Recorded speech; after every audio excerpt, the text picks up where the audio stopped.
Top 10 ways Facebook messes with our heads. Number 10. Facebook is creating a generation of spin doctors. Especially for the 20-somethings who've grown up with Facebook, many of them create posts and profiles of themselves that are much more optimistic and upbeat than reality. They portray themselves as happier, thinner, more popular, and more accomplished than they actually are. They know these images of themselves will be there for a long time. They deliberately spin their stories to look good. According to Victoria Mapplebeck from Royal Holloway University of London, they're narcissists, self-centered individuals with an excessive need for admiration. They want other people to know every detail of their lives, including personal issues that normally would be private. Mapplebeck wonders if these Facebook users really care what they read online about other people's lives. She's particularly convinced that Facebook wants to turn our emotions into clickable options. For now, there's just a like button, but Facebook may add a sympathy button to deal with bad news, like breakups and illness. Mapplebeck questions whether social media is changing the way we grow up, from how we spin our life stories to how we shortcut interactions with friends through online media rather than phoning or meeting in person. In an nytimes.com article, the Facebook resistors, Ashley Elsa, 24, confirms the interaction change. "I wasn't calling my friends anymore," she said. "I was just seeing their pictures and felt like I was really connecting to them." Number 9. Facebook photos may lead to eating disorders. A study published in the International Journal of Eating Disorders suggests that the more time young women spend on Facebook, the more likely they are to develop eating disorders. That's because Facebook is so appearance-orientated that a young woman is more likely to dislike her body image. The 960 college women who participated in the study often compared their photos to photos of their friends. They untagged photos of themselves they disliked, and they were overly concerned with receiving likes and comments on their status updates. When these Facebook users were compared to a control group, it took just 20 minutes of Facebook usage for a young woman to have heightened concern and anxiety over her weight and body shape. The researchers pointed out that these emotions increase the risk that these young women will develop eating disorders. Another study found that the obsession with appearance is potentially more dangerous on social media than on TV and in magazines because young women know the people on social media. That makes the comparisons harder to deal with. In a proudtobeme.org article, "How Does Social Media Affect Your Body Image?", Kirby, 18, sums it up like this. "When I look at other people's photo albums, the comparing is automatic. I end up feeling like crap." Number 8. Facebook affects the closeness of our friendships. The way you communicate with a friend on Facebook may affect the closeness of your relationship to that friend. According to research from Western Illinois University, if you only broadcast status updates, then your friend may feel like he or she is just one of the crowd held at arm's length. Also, if your friend doesn't post a lot of mass status updates to Facebook, then he or she won't like it when you do. But if you leave condolences or congratulations on your friend's wall, in other words, take actions that are uniquely related to that person, then you'll make that friend feel closer to you and more satisfied with your friendship. Your friends crave individual attention online to feel like you care. This researcher found that Facebook itself doesn't necessarily help or harm your friendships. It's how you communicate with your friends on Facebook that affects the closeness of your relationships. Number 7. Many Facebook users who publicly support charities don't give. Many charities believe that connecting with donors online leads to more dedicated support. But researchers from the University of British Columbia found that people who publicly supported a charity online were actually less likely to pull out their wallets and donate later. The researchers call these people slacktivists. Slacktivists take the easy way out by appearing to support a cause without really doing anything in terms of giving time or money to help. This study showed that people who endorsed a cause by joining a Facebook group or by some other free public means were less likely to give a monetary gift later. But people who privately supported a cause, for example by signing a private petition, were more likely to give to that charity later. These British Columbia researchers believe the slacktivists just want to look good in public, but despite the slacktivism issue, another research group, Syntef, found that most public users in their more recent study believe that liking a charitable cause on Facebook can make a difference and encourage others to show support too. In 2013, UNICEF Sweden launched the Likes Don't Save Lives campaign, showing that likes won't pay for food and clothes. Their goal was to raise money for vaccines and to make potential donors aware that likes aren't important. Their video, "Like Us on Facebook and we will vaccinate 0 children against polio," went viral. UNICEF Sweden didn't share the monetary results from the campaign. Number 6. Facebook influences risky behavior by teenagers. Researchers at the University of Southern California surveyed over 1,500 10th grade students in Los Angeles County about their use of tobacco, alcohol, and social media. Half of the students were boys, half were girls. Almost 30% had smoked and over 50% had consumed at least one alcoholic drink. About a third of these teens had at least one friend who smoked or drank. The researchers found that the number of a teenager's online friends didn't really matter that much. It was merely the exposure to pictures of friends smoking or drinking that influenced the viewing teens' behavior. But surprisingly, the teens with close friends who abstained from drinking were even more likely to be influenced by greater exposure to online pictures of partying. According to Columbia University's National Center on Addiction and Substance Abuse, CASA, when compared to teens who aren't on social media, the teens who use social sites are 5 times more likely to smoke and 3 times more likely to drink.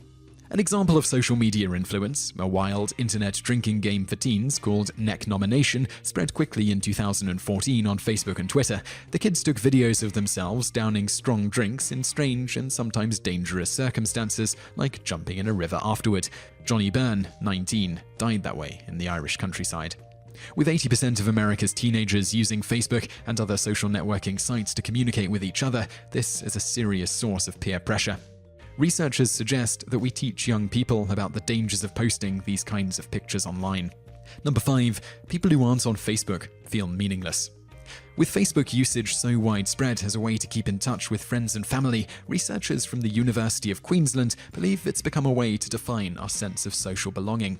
These researchers performed 2 social experiments to see how lurking, which is passive participation on Facebook, and deliberate shunning, which occurs when the user receives no feedback on his or her posts, affects a participant's sense of self-worth. The first experiment on lurking divided a group into those who actively posted on Facebook and those who lurked by passively watching the statuses of their friends. After 2 days, the lurkers experienced a negative effect on their sense of self-worth. The second experiment on shunning had all members of a group actively posting on Facebook, but half the group didn't know they were deliberately shunned, receiving no feedback on their posts to see how they would react. Both the lurkers from the first experiment and the shunned from the second experiment felt excluded, invisible, and less worthy as individuals than active posters who were engaged with other users. Number 4. Unfriending elicits a rollercoaster of emotions. Researchers from the University of Colorado studied who was most likely to be unfriended on Facebook and how a person would respond emotionally to being unfriended. They found that the top 5 types of people most likely to be unfriended were high school friends, other, friends of a friend, work friends, and common interest friends. Co-workers get unfriended more often for things they do in the real world than for their online postings. The most unfriended, high school friends, are more likely to offend us because we grow apart in terms of political or religious beliefs. People's reactions to being unfriended ranged from surprise and anxiety to amusement and sadness. You're more likely to be sad and anxious if you felt close to the other person at the time of unfriending and if you monitored that person's postings closely. In a Mashable.com article, Why Being Unfriended on Facebook Hurts, Ben, 13, says that it makes him sad to be unfriended because Facebook is part of his identity. But here's the surprise finding. Unfriending is more likely to occur to friends who were once close than to mere acquaintances. The researchers point out that it's easy to maintain a large network of friends on Facebook, so if someone deliberately unfriends you, it's especially hurtful. Number 3. Facebook friends can make you feel awkward and ashamed. Almost every participant in a study by Northwestern University had experienced face threats in the 6 months prior to the study. These threats weren't threats of violence or anything like that, they were threats to self-esteem and privacy. For example, if a friend posts information about you that you don't want everyone to know, that's a threat. Or maybe someone posts a picture of you that they find to be funny but you find embarrassing. Again, that's a threat. The researchers wanted to see how strongly people reacted to face threats. As it turns out, Facebook users who were concerned about their online reputations or had a wider circle of friends accessing their page, for example, friends, family, and co-workers, were more likely to be embarrassed or anxious about what other people post about them on Facebook. Ultimately, the researchers concluded that people should consider a friend's Facebook audience before posting any comments or content to their page. Number 2. Moods are contagious on Facebook. Before Facebook's own experiment, a study from the University of California in San Diego looked at data on over 100 million Facebook users to see if moods are contagious on Facebook.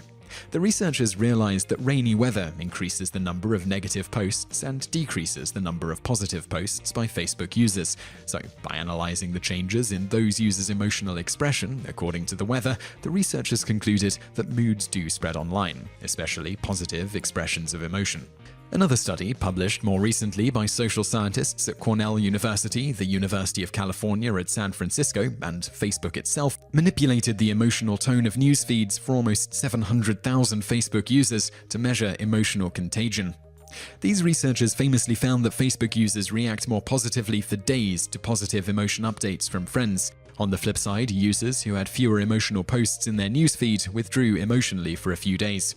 These findings suggest that the emotions communicated on social media can become contagious and influence other people's moods. Number 1. Facebook has changed the face of death. Facebook has even changed the way we mourn. While it may be comforting to have digital reminders of your loved ones, there can also be negative consequences. Until social media became popular, public mourning was declining in Western cultures as social and religious traditions changed. But family and friends may not be able to control the privacy of their mourning any longer. While the researchers at Lancaster University didn't have any answers, they did spotlight some of the challenges in death in the age of social media. For example, how do you take custody of the online remnants of someone's life, such as emails, videos, and digital photos? They can't be divided up, stored, or sold like old jewelry. If someone's online remains are searchable, can videos and status updates be reinterpreted after death in a way that can haunt the living? This can be especially unsettling if someone commits suicide or is murdered. Depending on what happens, every online communication of your loved one may become national or worldwide news, dissected by experts who never knew that person. For the family of Skylar Nessie in Morgantown, West Virginia, Facebook photos and tweets posted by Skylar and her 2 best friends had to be evaluated and re-evaluated when those best friends were found to have stabbed her to death in 2012. Then there's the case of Elliot Roger, 22, who went on a shooting spree in Isla Vista, California in 2014 to take revenge on women for rejecting him. His Facebook post that he was a virgin was met with derision. Roger portrayed himself as a frustrated loner on Facebook and a blog and in his YouTube videos. Echoing a question that many had, ABC News' David Murr asked, were there warning signs that the parents should have seen? His father says that he knew Elliot was troubled, but they never expected homicide to be the result. Upset parents of Roger's victims also used Facebook to mourn the loss of their children. So I really hope you enjoyed that video, and I'd love to know what you think of it, so please leave a comment below. I'm also going to link over to another video that you might enjoy, so just click on that thumbnail on the screen now, and don't forget to subscribe to our channel because we put out a new video 7 days a week, and you can also visit us online. Just go to TopTenz.net. Thanks for watching.